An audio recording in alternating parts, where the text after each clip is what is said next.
இது சின்ன சேலத்தில் நம்ம போட்டு கொடுத்துருக்குற ஒரு 5 கிலோவாட்டு ஹைப்ரிட் சிஸ்டம். இந்த ஹைப்ரிட் சிஸ்டத்தில் 5 கிலோவாட் சோலார் பேனல் போட்டிருக்கோம். அதே மாதிரி அதுக்குரிய இன்வெர்ட்டர் போட்டிருக்கோம். 6 கிலோவாட் இன்வெர்ட்டர் போட்டிருக்கோம். அதே மாதிரி ஒரு 5 கிலோவாட் பேட்டரி போட்டிருக்கோம்.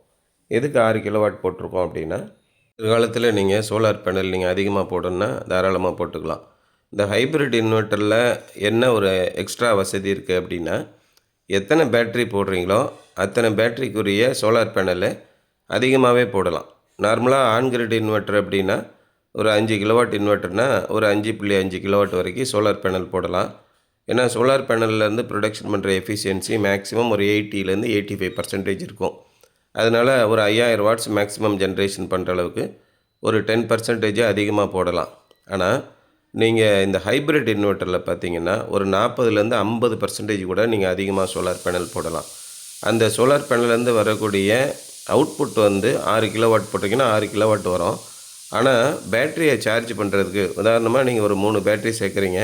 அந்த 3 பேட்டரி ஒரு 15 கிலோவாட் அப்படின்னா 3 கிலோவாட் சோலார் பேனல் எக்ஸ்ட்ரா போட்டு பேட்டரியை மட்டும் சார்ஜ் பண்ணலாம். 6 கிலோவாட் எக்ஸ்போர்ட் பண்ணுறதுக்கு தனியாக பேனல் போடலாம். இதுதான் ஆன் கிரிட் இன்வெர்ட்டரோட ஒரு மிகப்பெரிய அட்வான்டேஜ். அப்போ எதிர்காலத்தில் நீங்கள் 6 கிலோவாட் இன்வெர்ட்டரில் 9 கிலோவாட்டு கூட நீங்கள் சோலார் பேனல் போடலாம். அதேமாரி 6 கிலோவாட் யூனிட்டில் ஒரு 30லேருந்து 40 கிலோவாட் வரைக்கும் பேட்டரி கனெக்ட் பண்ணிக்கலாம்.